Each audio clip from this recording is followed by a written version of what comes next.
Olá, eu sou o Enda da Silva. E eu, Jesus Teixeira. É com enorme satisfação que apresentamos hoje o primeiro episódio do Voz Segura, uma plataforma da Associação Angolana de Atuários que visa abordar temas em matéria de seguro. Mais concretamente, prestar homenagens. Homenagens a pessoas que se notabilizaram e contribuíram para a notoriedade do setor de seguros em Angola. E nesta senda, a nossa palavra de ordem e aquilo que iremos transmitir a cada um dos nossos convidados é muito obrigado. Obrigado pelo contributo que deram ao setor e obrigado pelo legado. A nossa primeira convidada de hoje é a doutora Fernanda Freitas. Muito bem-vinda, doutora Fernanda Freitas, Obrigada, doutor Jesus Teixeira. uma personalidade com um percurso notável no mercado de seguros, destacando o seu contributo para o surgimento dos primeiros atuários em Angola. E até quem diga, e nós próprios podemos dizer que se calhar sem esse seu contributo, o surgimento dos atuários teria sido diferente, a história em Angola, o surgimento dos atuários. Para começarmos a nossa conversa, pode dizer-nos quem é a doutora Fernanda Freitas? Sim, sou licenciada em Economia pela Universidade de Agostinho Neto. Fiz também uma pós-graduação em Desenvolvimento e Cooperação Internacional na Universidade Técnica de Lisboa. Nasci em Malange, tenho 69 anos de idade e estou reformada. Exerci várias funções. A primeira delas foi de professora. Exerci também a função de diretora dos ramos pessoais da ENSA. Fui diretora nacional no Ministério da Geologia e Minas. Fui assessora do gabinete do ministro, também no Ministério da Geologia e Minas. Participei em alguns projetos, liberalização do mercado de seguros em Angola, lançamento do seguro de saúde, o primeiro seguro de saúde nacional, constituição do Fundo de Pensões da ENSA e participei também na constituição da empresa seguradora Sor Seguros. É tudo. Face aos projetos que a doutora Fernanda liderou, participou, que de facto são notáveis, destacamos a participação no projeto que culminou com a liberalização do setor segurador em Angola. Partilhe, por favor, com a nossa audiência os principais marcos desse projeto. A motivação para o desenvolvimento desse projeto baseou-se no facto de que o mercado segurador já na altura tinha algumas exigências, não é? E o monopólio da atividade não favorecia o desenvolvimento, quer do mercado, quer da seguradora, quer dos quadros. E então, as questões que a ENSA tivesse e que não pudessem ser resolvidas dentro das competências da ENSA eram naturalmente enviadas para o Ministério de Tutela, na altura que era o Ministério das Finanças. Mas o Ministério das Finanças não tinha uma área específica que desse um tratamento adequado a esses pedidos, a essas necessidades que a empresa tinha. E então era muito difícil, quer dizer, qualquer dificuldade que a empresa tivesse, teria sempre que recorrer aos parceiros internacionais para satisfazer dúvidas, resolver problemas, mas a participação desses também não satisfazia, porque não havia conhecimento do mercado e dos nossos problemas. Então, a única solução era mesmo que o Ministério, a ENSA, trabalhasse no sentido de criar uma área específica no Ministério das Finanças que tratasse especificamente das situações de seguros para dar resposta cabal aos assuntos, aos problemas. Estamos aqui a falar da gênese do Instituto de Supervisão de Seguros. Certo? Esta é a gênese da criação do Instituto. Exatamente, Muito bem. exatamente.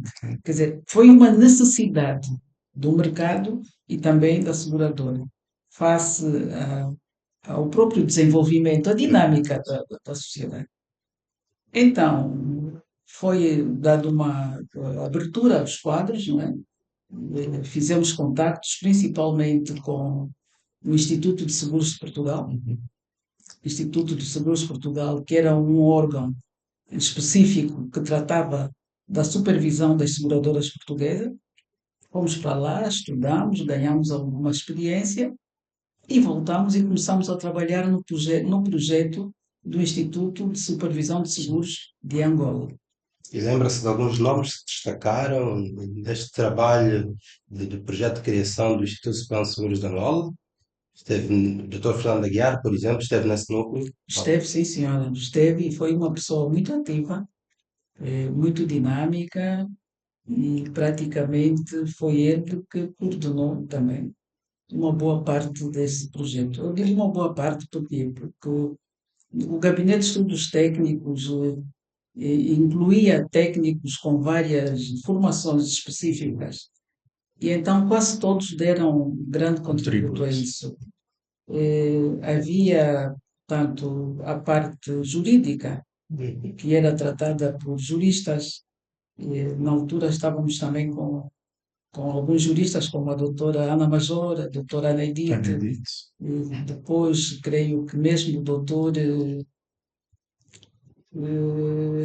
doutor que foi já PCA também da Arceg, Dr. Aguinaldo Aguinaldo Jaime. Jaime, doutor Muito bem. Aguinaldo Jaime, Muito bem. doutor Aguinaldo Jaime, eh, vários técnicos, Muitas figuras. muitas Muitas figuras figuras. participaram no início na criação do Instituto de Supervisão de Seguros. Muito bem. Eu, inclusivamente, também participei, mais na área técnica, porque eu na ENSA entrei para a área técnica e então matérias técnicas de seguros eu estava bem habilitada e também dei o meu contributo nesta área. O doutor Aguiar também como economista, como técnico superior, que vinha de uma formação de pós-graduação na Alemanha, não é? Onde ele também lá havia estudado matérias relacionadas com seguros, também deu o seu grande contributo.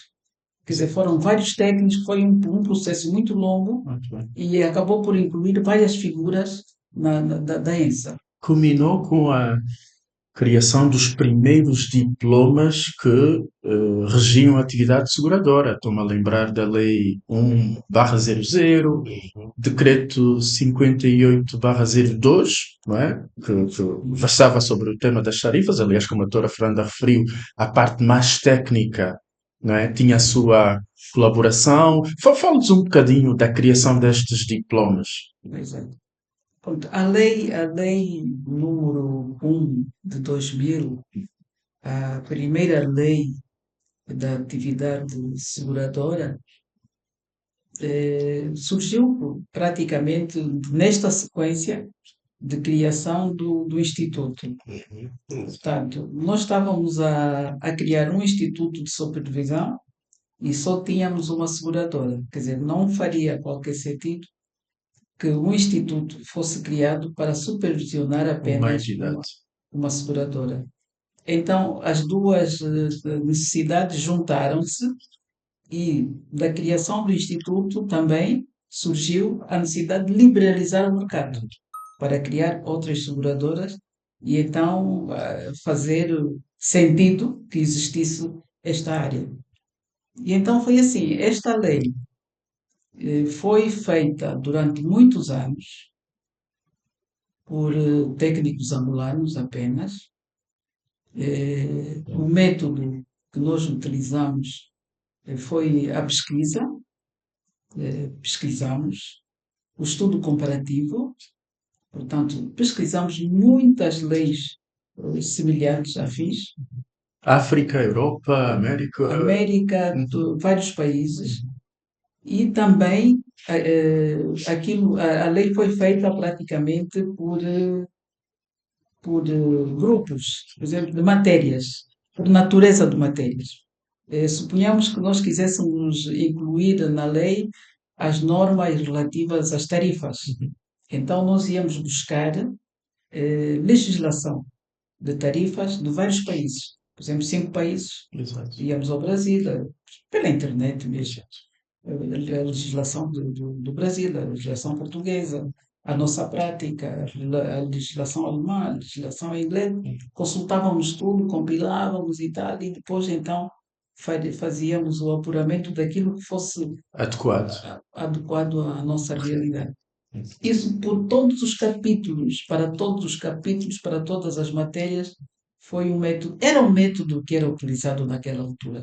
Praticamente era assim que se trabalhava. Sim, senhora, eu penso que de uma forma geral o vosso trabalho foi de facto bastante positivo, porque a lei que estamos aqui a referir-nos, a Lei 1 de 2000, de que abriu o mercado de seguros para a iniciativa privada, desempenhou um papel fundamental, sendo que ficou em vigor cerca de 20 anos, só em 2022 é que foi substituída, não é, pela Lei 18 para 2022. Então, doutora Fernanda e os demais e as demais personalidades que participaram do projeto, são de parabéns, foi um trabalho de facto bastante árduo.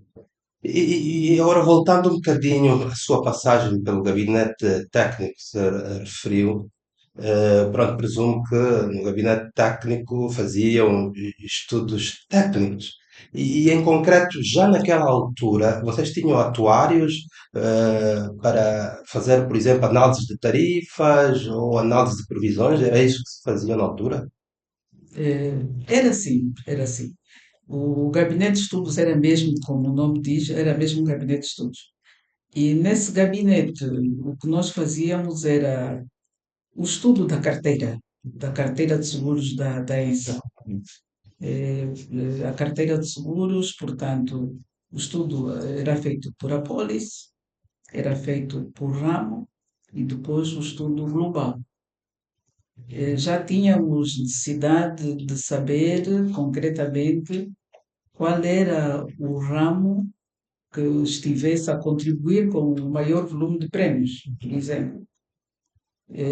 Também saber qual era o produto, não é? Que também estivesse a contribuir para este fim, para o maior volume de prémios da carteira. Exato. Havia também, às vezes, a necessidade de fazer um estudo às tarifas, Exato. às taxas que eram aplicadas, para ver se eram as mais adequadas, se ajustavam à nossa carteira, à nossa estrutura e A também sinistralidade também, imagino eu. sinistralidade, sim, Uhum. principalmente a sinistralidade, Perfeito, quer por ramos, quer a global, perfeito, quer a global. perfeito. Também começamos a entrar para aquela necessidade de conhecer provisões, né? As provisões da empresa, se a empresa tinha previsões ou não, se as previsões eram Suficientes. suficientes ou não, Uhum. se estavam calcionadas ou não, e então eram todas essas questões que eram tratadas no gabinete de Temas de estudos. bastante interesse, não é, para os atuários e ainda hoje com bastante relevância. É interessante perceber que naquela altura já eram tratados, não é, com este grau de importância. Exatamente. Uhum.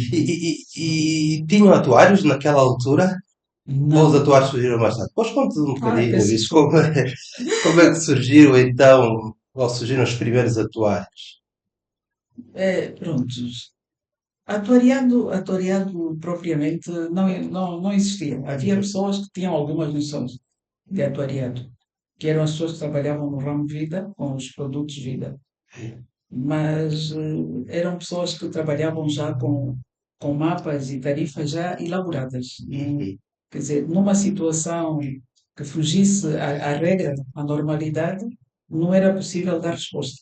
Quer dizer, quando alguma coisa saísse daquela regra, daquela normalidade, Certo. havia sempre aquela preocupação de pedir apoio aos Entidades seguradores. externas. Como as seguradoras têm essa prerrogativa de ter o seguro, não é? Exato. Então, havia sempre recurso ao seguro, às vezes, para algumas dúvidas que surgissem em relação a esta matéria, né? Atuariado, etc. Então, com o desenvolvimento da própria dinâmica, né? Da seguradora, houve uma altura em que nós achamos que deveríamos controlar Deveríamos controlar. Assumir. Portanto, Assumir quer a elaboração, o cálculo do prémio, quer o Exato. pagamento da indenização. Exato. Porque antes disso, nós não assumíamos, porque íamos para as negociações e praticamente aceitávamos Pois, aquilo que nos fosse apresentado. Porque exatamente. não estávamos em condições de contrapor, de contrariar, porque não tínhamos pessoas Do ponto de vista técnico, não tinham condições de contrariar. de contrariar. Pois. Então, estávamos a ter perdas no ramo Uhum. vida, porque a sinistralidade era muito alta e precisávamos de compreender o porquê daquelas perdas. Exato. E também precisávamos, a determinada altura, de saber se a empresa tinha aprovisionado bem as reservas, Uhum. não é? As reservas matemáticas, ver se havia cobertura para as responsabilidades que estávamos a assumir. E isso nós não estávamos em condições de fazer. Interessante. Então, Bastante. foi mesmo necessário recrutar técnicos especializados, porque o atuariado é uma área muito matemática, de muita matemática, e a base de formação das pessoas é licenciatura em matemática. Uhum. Então, nós recrutamos matemáticos e mandamos-los para Portugal para se formarem em atuariado. Muito bem. E assim começamos a trabalhar com alguma autonomia, não é?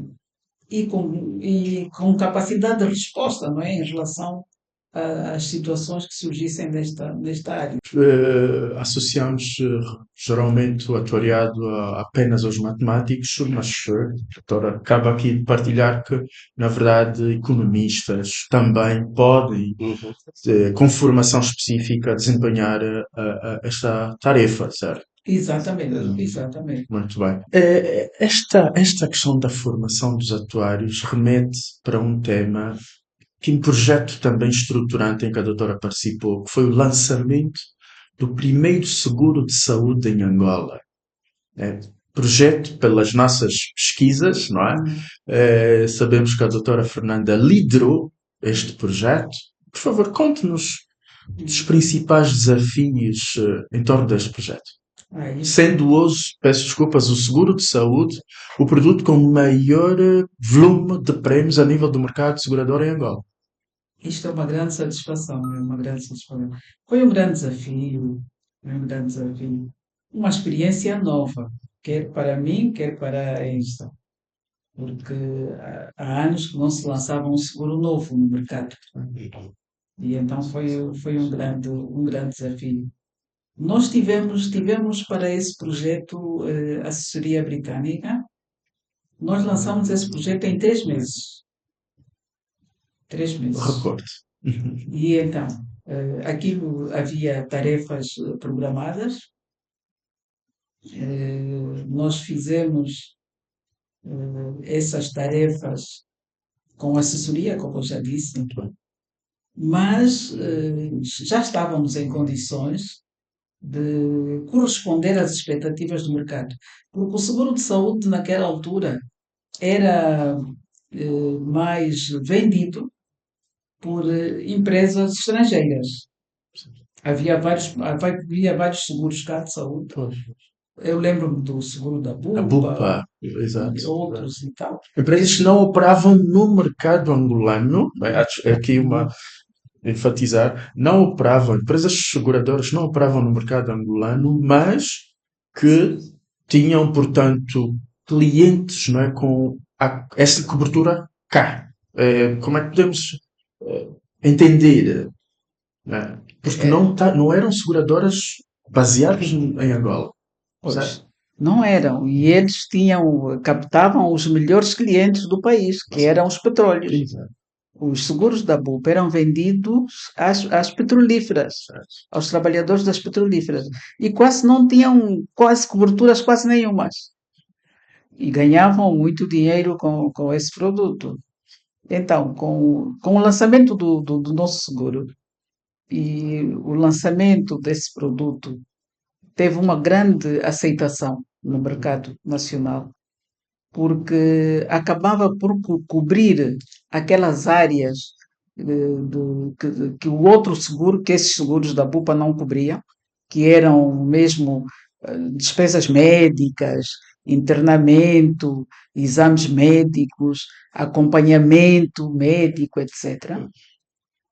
Então, o nosso produto conseguiu realmente substituir esse produto que era um produto considerado muito bom, não é? Que era vendido por seguradoras estrangeiras. Naquela altura, as empresas petrolíferas aderiram imediatamente ao nosso produto. Imediatamente. Senhora, e há bocado já falou assim muito leve das coberturas, mas pode dar algum detalhe a mais? Quais são as coberturas deste seguro? O seguro tinha várias coberturas, tinha desde as consultas ambulatórias, Tudo bem. tinha as consultas ambulatórias, consultas com exames médicos, com medicamentos, tinha o internamento hospitalar, com cobertura de todos os serviços necessários enquanto o doente estivesse hospitalizado, internado. Tínhamos também, adicionalmente, a cobertura de evacuação e repatriamento. Tínhamos também a cobertura de exames complementares, todo o tipo de exames complementares, através do seguro. E, por acaso, também transplante de órgãos. Órgãos. Embora essa questão do transplante de órgãos tivesse sido muito questionada, porque ainda é uma questão que ainda não está legislada, não estava, pelo Ministério da Saúde, mas este seguro teve essa cobertura. Mantém-se bastante atual, pelo leque de coberturas que a doutora Fernanda referiu. Nós hoje constatamos que, a nível dos produtos que vigoram no mercado, estas são exatamente as coberturas que eles, portanto, garantem, não é? Destacar aqui, soou-me o tema da evacuação e repatriamento. Com que entidades, na altura, portanto, trabalhavam para dar este nível de serviço aos segurados? Portanto, o produto que nós lançamos, o primeiro produto este seguro de saúde da ENSA, que acabou por funcionar na única seguradora na altura que era a ENSA, mesmo sem a evacuação, era válido em todo o mundo. Portanto, este seguro podia ser utilizado em qualquer parte do mundo. Quer dizer, porquê? Porque nós tínhamos o apoio da Internacional SOS. Muito bem. Quer dizer, fizemos um acordo com a Internacional SOS e com base na constituição de um fundo para o qual nós teríamos que contribuir periodicamente, eles prestavam-nos esta assistência fora do país. Quer dizer, mediante a apresentação do cartão. Quer dizer, aquele cartão era válido em todo o mundo. Era apresentado e havia um número no cartão para o qual as pessoas deveriam telefonar e a partir do qual receberiam então o apoio da Internacional SOS para o encaminhamento para as unidades hospitalares do sítio, naquele sítio onde a pessoa estivesse. E então, com base neste acordo que nós tínhamos com a Internacional SOS, portanto, o cartão era válido nesses termos, mas a cobertura de evacuação e repatriamento, portanto, era apoiada também, mas de uma outra forma. Quer dizer, nós, para esta cobertura, tínhamos os acordos feitos com as clínicas da África do Sul, África do Sul por ser o país mais próximo da Angola, onde a assistência médica tem alguma qualidade. Então, neste acordo, nós encaminhávamos os doentes que não fossem, cuja patologia não fosse tratada cá, para a África do Sul. Esta evacuação incluía o transporte do doente em avião-ambulância. Já nesta altura, o acordo previa, portanto, esta facilidade. E nós fizemos 2 evacuações naquela altura. Fizemos 2 evacuações em aviões-ambulância. Pode contar, assim, muito resumidamente, pelo menos um dos exemplos, como foi isto? Pois, eu também não sabia, mas aquilo era muito bom porque Em pouco tempo, Uhum. nós conseguíamos colocar o doente na África do Sul. Em mais ou menos 4, 5 horas, Exato. para 8 horas, o doente saía e estava na África do Sul a ser assistido. O avião vinha, recolhia o paciente e levava. Portanto, fizemos isso 2 vezes. Para um caso, um senhor que tinha um problema que cá não tinha solução, recorremos à Internacional SOS, constituímos a papelada, o processo, cumprimos com os procedimentos médicos e em pouco tempo a SOS mandou o avião ambulância, recolheu o doente e levou em tratamento. E esta evacuação incluía o acompanhamento de um profissional nosso, de uma enfermeira. E Ok. foi uma enfermeira também no avião a apoiar o doente até a África do Sul. Olha, este é um dos grandes exemplos da importância do seguro, não é? De uma maneira geral e, no caso em particular, do seguro de saúde. Por isso, todos os nossos ouvintes que nos estão a acompanhar, se ainda não têm um seguro de saúde, façam o possível por tê-lo, porque poderá precisar algum dia. E já que estamos a falar de seguro de saúde, nem tudo é um mar de rosas. Algumas vezes as seguradoras queixam-se ou queixavam-se, atualmente é menos frequente, de alguma fraude. Tem algum episódio, tem alguma informação relativamente a isso? Neste seguro de saúde que a ENSA lançou na altura, não havia situações de fraude, que alguns clientes tentavam, por exemplo, entregar o cartão ao parente para fazer consultas, não, nunca acompanhou esse tipo de situações. Já, já, já, já, já, várias vezes. Várias vezes. Por exemplo, o cartão da esposa servir também para o esposo, não é? Não. Pois, então essa questão da fraude, de facto, é antiga, mas ainda bem que Depois, atualmente, pronto, as próprias seguradoras tomaram medidas Sim, para mecanismos de controle, mas pôr termos de controle para combater a fraude, porque a fraude não faz bem a nenhum setor com certeza. económico. económico, sim. Doutora, enfim, podíamos estar aqui a falar o dia todo sobre, portanto, episódios, não é, enquanto esteve à frente, não é, da gestão de seguro de saúde ou do projeto. Falemos agora, de seguro de vida. Pelo que constatamos, a equipa que liderou teve uma participação importante também no lançamento do seguro de vida a crédito. Eh, Crédito, coberturas ou seguros que ainda hoje são o mercado pratica, o seguro de vida para o crédito à habitação, para o crédito ao consumo. Pode falar-nos um bocadinho deste projeto? Hum. O seguro de vida, tanto em Angola, se me recordo, funciona sempre condicionado a qualquer coisa. Não existe ainda aquela procura, aquela educação de que as pessoas devem fazer um seguro de vida para prevenirem-se de riscos futuros e, e salvaguardarem as suas famílias. Não. Não é neste sentido que o seguro de vida em Angola está a crescer, mas no sentido do crédito. Por exemplo, quando as pessoas pretendem obter um crédito junto dos bancos para habitação, para compra de viatura, e são obrigadas a fazer o seguro, então elas recorrem às seguradoras e fazem o seguro. Fazem o seguro.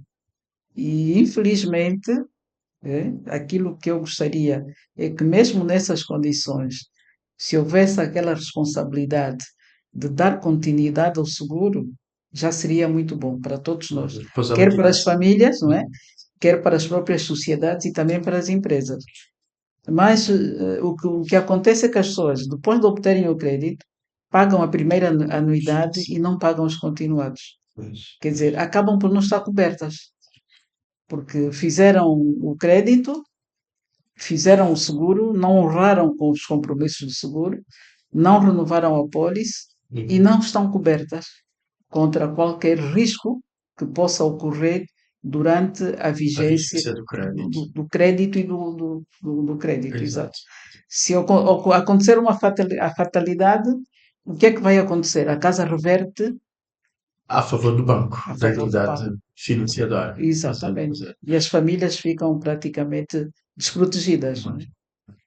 Pois é, Sim, sim. mas com o seguro, de facto, o seguro acaba por dar esta cobertura, não é? Porque em caso de falecimento da pessoa que solicitou o crédito e ele, obviamente, não poder pagar a casa, neste caso a seguradora, paga a casa e a família não perde o imóvel, não é? Esta é a vantagem, de facto, da cobertura do seguro, não Do é? seguro. Do Pois, por isso é seguro. que é bastante importante, Uhum. apesar de que disse muito bem, ainda não temos muita cultura cá em Angola, de procurar o seguro de vida sem que esteja associado a crédito. Há crédito. Continua muito condicionado o seguro ao crédito, tanto mais se formos a ver as estatísticas. Quando há um crescimento do crédito, também cresce por seguro O seguro de de vida. vida, mas quando existe esse decréscimo na concessão de crédito, também o seguro acaba por sentir isso. É a prova daquilo que disse que há este link, dos seguros sempre aos produtos de crédito. Certo, sim. Falámos aqui, doutora Fernanda, de seguro de vida, seguro de saúde, mas a direção de ramos pessoais que a doutora liderava tinha também sob sua responsabilidade seguro de acidentes de trabalho, Certo. acidentes pessoais. Uhum. Conte-nos um bocadinho, diríamos uma super direção, certo? Com É, ramos bastante relevantes. sim, sim. Hoje Como que é que era? estou fora, Uhum. vejo que realmente havia aí muitas responsabilidades. Havia muita responsabilidade. O ramo acidentes de trabalho sempre foi um ramo muito grande e um ramo que inclui muitas coberturas, muito sensível também, porque tem que se trabalhar e tem que tratar-se dos assuntos com muita sensibilidade, porque envolve trabalhadores, não é? Pessoas. Pessoas, pessoas, o seguro de acidente de trabalho cobre danos que ocorram no local de trabalho e durante o Um período, o trajeto. trajeto de casa para o trabalho e vice-versa. Portanto, cobrir dar essas garantias é cobrir acidentes que ocorram, por exemplo, no trajeto, por exemplo, é cobrir acidentes que ocorram dentro da empresa, é cobrir acidentes que ocorram nas obras.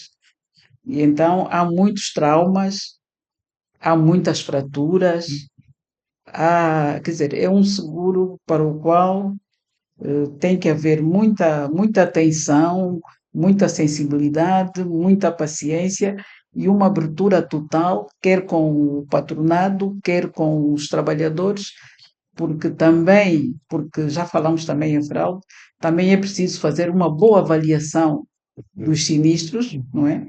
Para saber o que é realmente acidente de trabalho Coberto. ou não, o que está coberto e o que não está coberto. Exato. Eh, Sem mas falar das doenças profissionais, das doenças não é? profissionais, Uhum. que também exigem uma grande avaliação, não é? Para identificar de facto As se é causas. doença profissional ou não é doença profissional. Mas estivemos lá com o apoio de todos os trabalhadores que trabalhavam no ramo, Uhum. tínhamos também os acordos com as clínicas, havia pessoas muito experientes na área, que estavam lá, já as encontrei na área, já lá estavam antes de mim.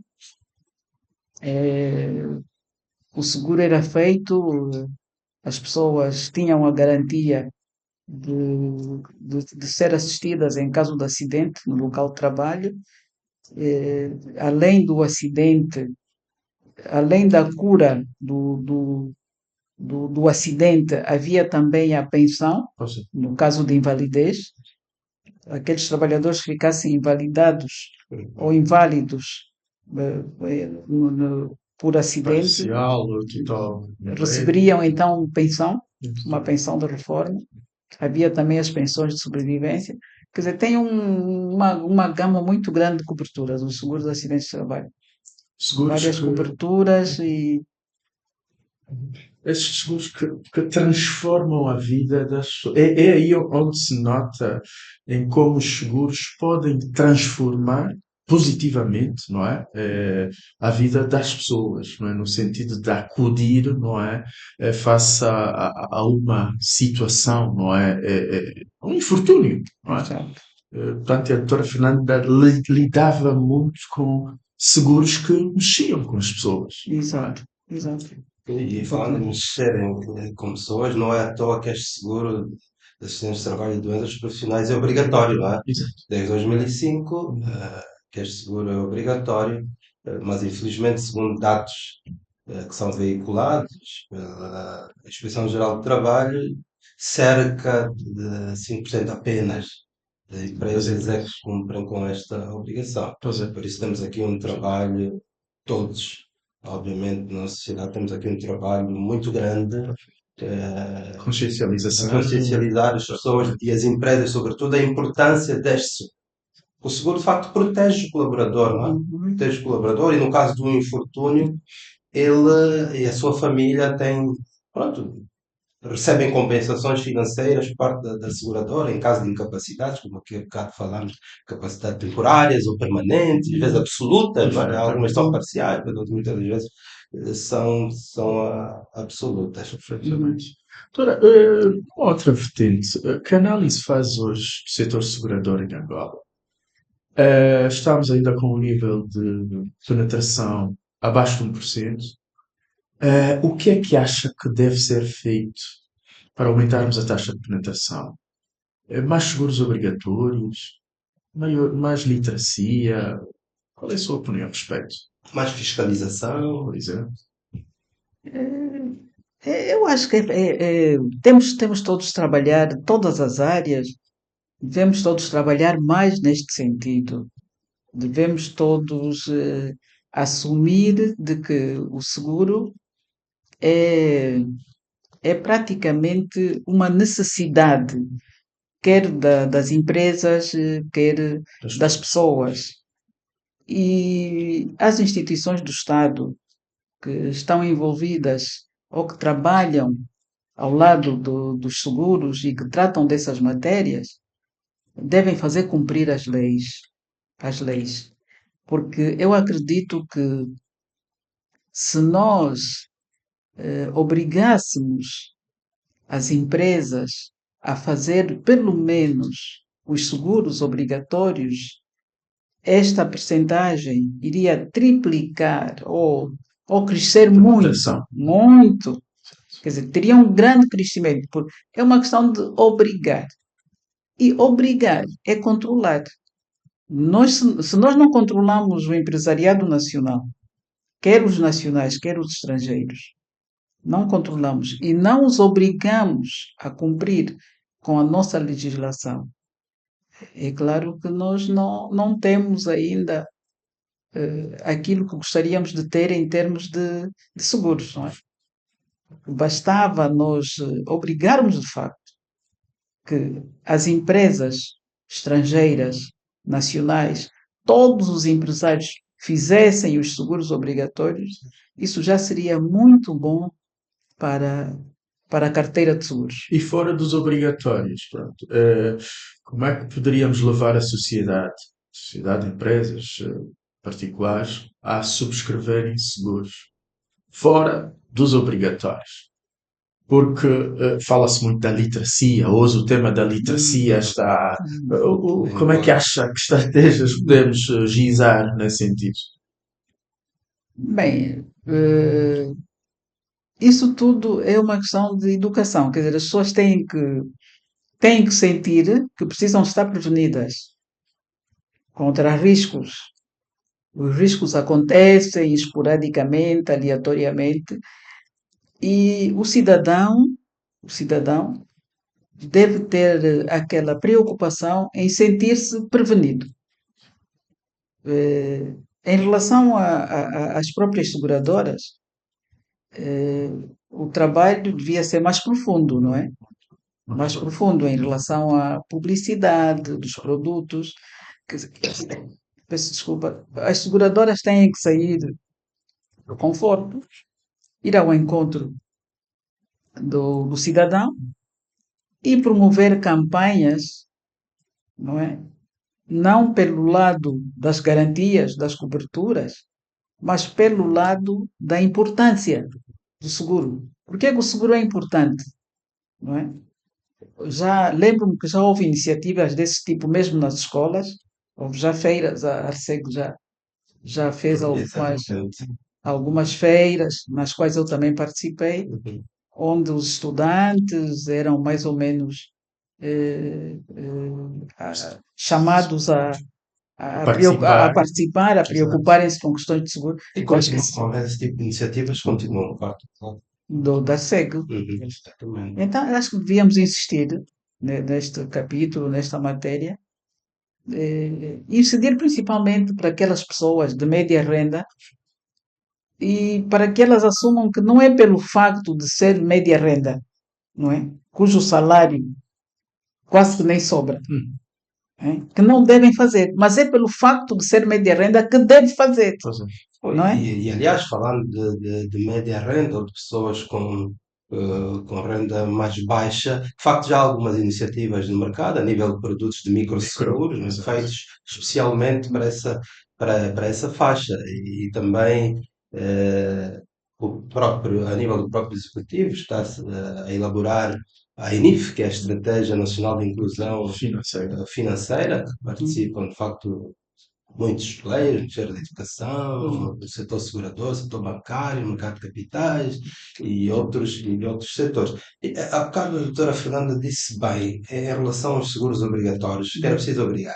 De facto, foi feito este passo, foi dado esse passo, o seguro é obrigatório, os seguros são obrigatórios, quer o acidente de trabalho, quer a responsabilidade civil automóvel, e em relação ao acidente de trabalho, atualmente, penso que esse cenário está a mudar, porque há aí iniciativa entre reguladores de seguros, o próprio fiscalizador dos acidentes de trabalho, de matérias ligadas ao trabalho, como a IGT, eu me referi à ARSEG e também o Serviço Nacional da Contratação Pública, estão aí com uma dinâmica no sentido de forçar, pelo menos aquelas empresas que fornecem serviços ao Estado, de que o Estado não as contrate sem apresentação do seguro Acidentes de acidentes De de acidentes trabalho, de que é trabalho. uma coisa que já é prevista na lei.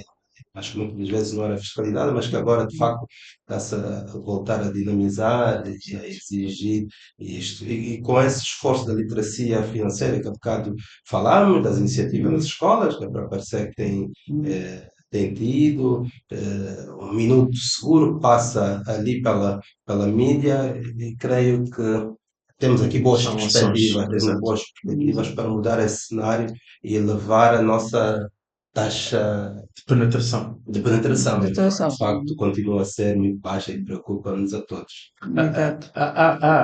Portanto, relativamente a este tema da literacia, não é?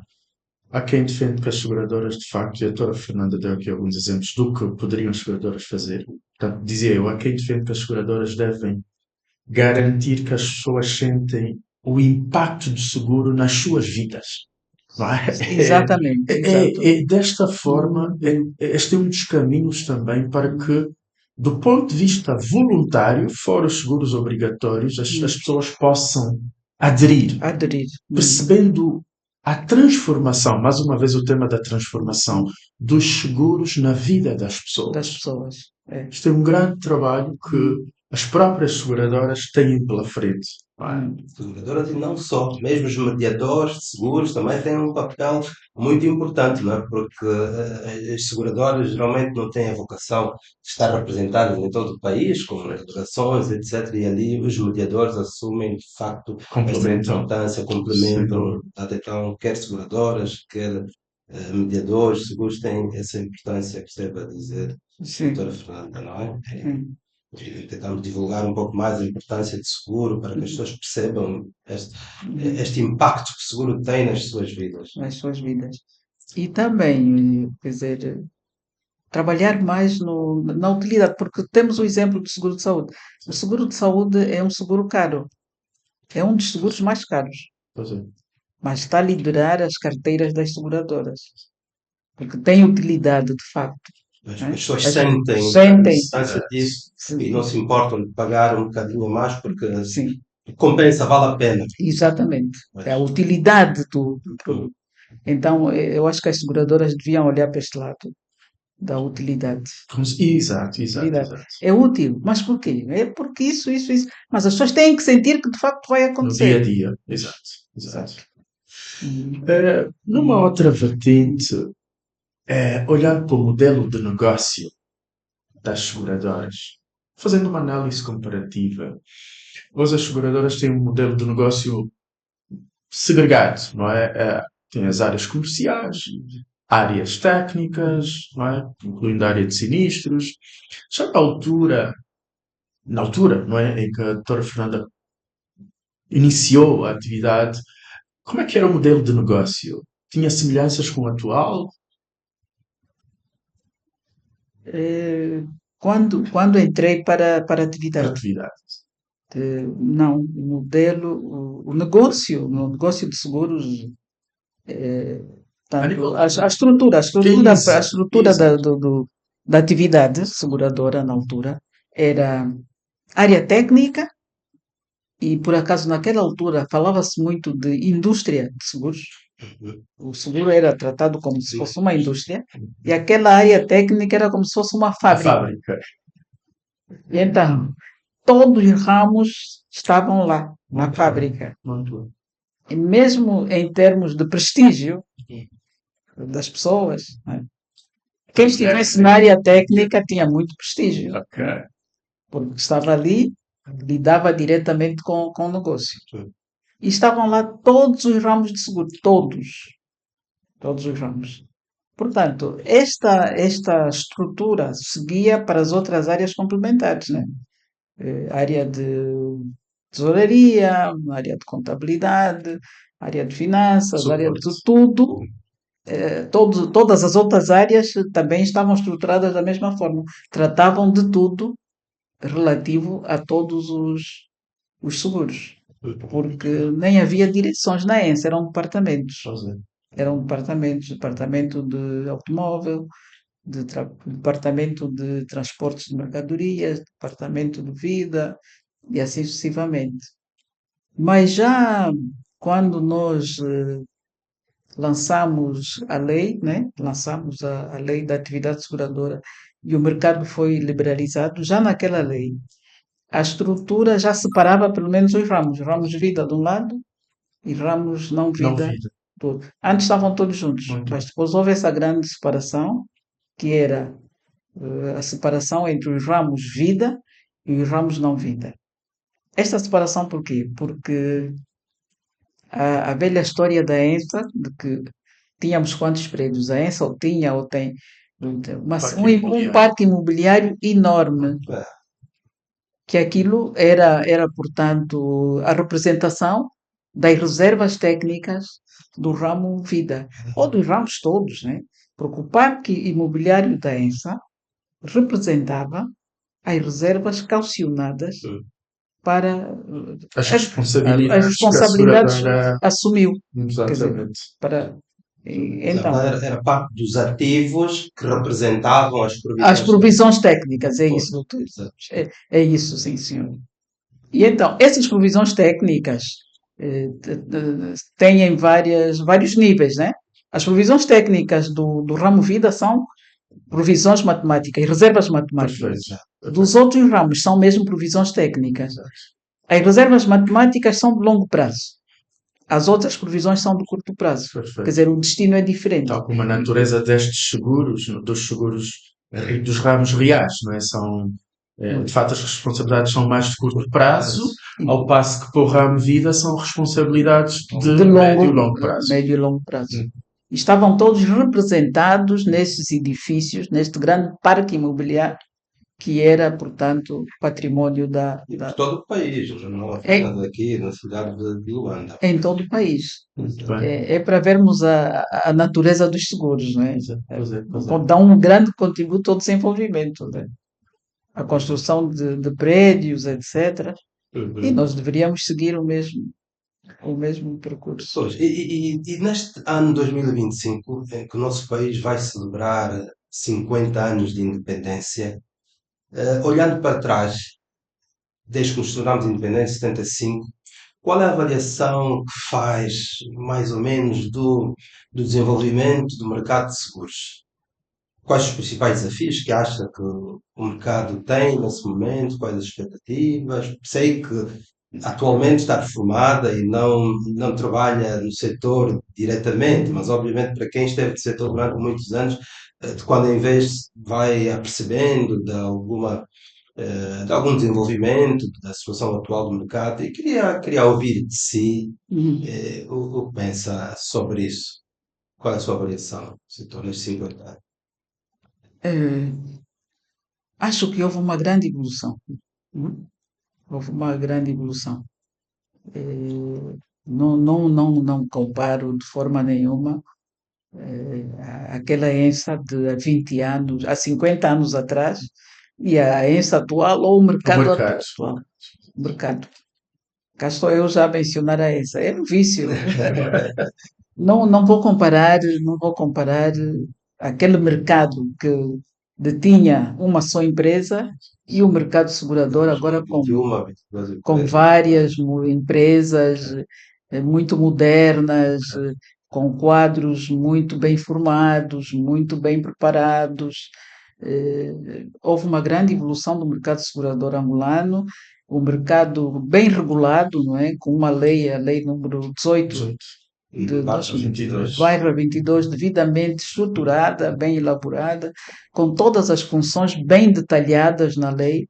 Quer dizer que houve, de facto, uma grande evolução do mercado segurador angolano. Estamos no bom caminho e agora é só trabalhar. Temos que trabalhar, porque Exatamente. nada se faz sem trabalho.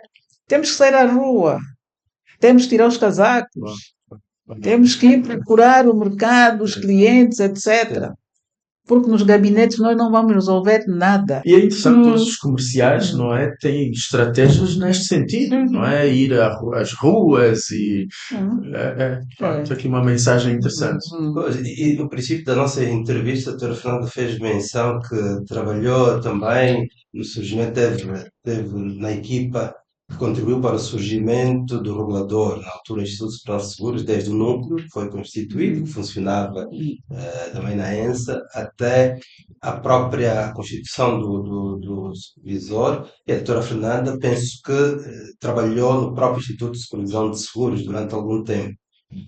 Que avaliação faz também, tendo em conta que o supervisor acaba por ser um dos elos desse sistema de confiança, se não o elo mais importante, não é? No mercado de seguros, que a avaliação também faz do desenvolvimento do próprio regulador em si, desde o tempo que esteve lá e nos dias de hoje. Ah, isto agora é um luxo, doutor Jesus. O supervisor tem um edifício, Ah, tem um edifício e próprio. os meus parabéns. Acolhedor, Uhum. só pelo edifício já há uma grande Pois, de facto é um edifício à altura, é a dignidade do próprio do, do, regulador supervisor de do seguros. regulador. Nós, quando começamos a trabalhar no gabinete de supervisão, na altura que era o Uhum. nome que era dado, nós tínhamos uma ou duas salas no Ministério das Finanças, no edifício do Ministério das Finanças, Uhum. ali mais ou menos junto ao Banco Nacional de Angola. Exato. Exato. Tínhamos uma ou duas salas e nada mais. E nada mais. E ficamos naquela condição durante muitos anos. Muitos anos. Tínhamos uma autonomia financeira, mas muito Limitado. limitada, muito restrita. Os salários eram baixos, havia dificuldades, não é, na altura. Mas, É bom agora a evolução foi constatar toda. esta evolução, é Exatamente. satisfatório. Sim, é Ou seja, à satisfatório. medida também que o mercado evolui, não é? Estes stakeholders, não é? Uhum. Entre os quais o próprio regulador se insere, vão ganhando outra dinâmica, outra robustez. Sim. Diria que o país está ao nível dos outros países, quer dizer, em termos de capacidades técnicas, Isso. estrutura organizativa, legislação, acho que estamos muito bem. O que falta em Angola é trabalho. É. Nós temos de trabalhar mais. Muito bem, estamos a chegar ao final da nossa entrevista. De Uhum. facto, interessante. Uhum.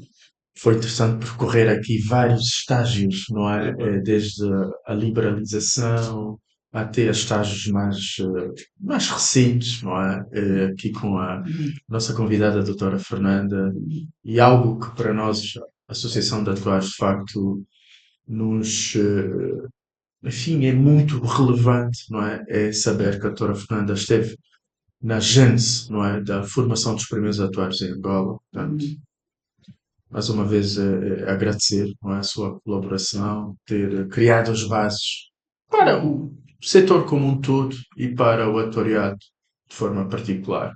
Mas, se naquele tempo citou que eram 3 ou 4 jovens que ajudou a recrutar para formar-se, hoje em dia temos, se calhar, o triplo ou quadruplo disto, não é? Sim. Somos, a nível da associação, pelo menos controlamos cerca de 20 e tal, ou mais, Atuários como pois, tal, atuários 20 e membros, tal. exato, exatamente. cerca de 100 membros, não é? Mas com formação específica já, Pois. exato. Exato, então isso também reflete de facto a importância do seu contributo, não é? Plantar as primeiras sementes. Pois atualmente outras associações, como a própria Associação dos Seguradores, também têm estado a dar um contributo importante para a especialização desses técnicos, não é? Muito importantes do setor de seguros. Então, doutora Fernanda também, como disse aqui, doutora Enda, queria também agradecer, de facto, a seu contributo histórico ao setor dos seguros e também a sua presença aqui neste nosso primeiro programa, primeiro podcast. Muito obrigada, muito obrigada. Sinto muito honrada por estar aqui a fazer essa entrevista e a falar um pouco do passado, né? O nosso presente só faz sentido, né, quando nós olhamos um bocadinho para trás. E então foi bom. E quando o nosso trabalho também deu frutos, né, positivos, também sentimos-nos bem. Muito obrigada. É um bem para todos nós. Algo que queira destacar, já mesmo para finalizar? Não, vamos continuar. Começamos, não vamos deixar a meio.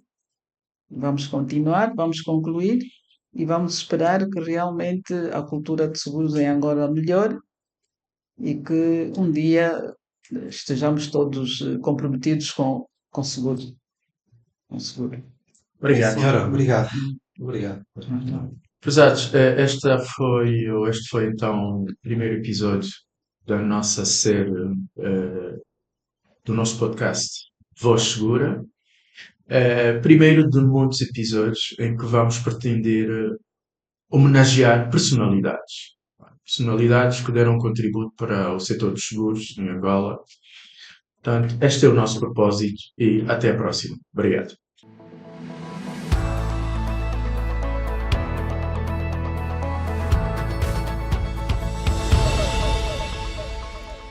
Pensar no dia do amanhã é algo que fazemos só algumas vezes na vida. Mas existe uma empresa que pensa todos os dias no seu futuro. A BFA Pensões. Somos uma sociedade do grupo BFA, a maior e mais sólida instituição bancária do país. A BFA Pensões já nasce grande. Conta com uma experiência de 30 anos do BFA na gestão financeira e uma rede comercial que cobre todo o país. Os angolanos vivem cada vez mais e querem ter uma vida com mais qualidade após terem contribuído para o crescimento do país. E nada mais justo do que ter uma reforma com rendimentos que atendam às suas necessidades.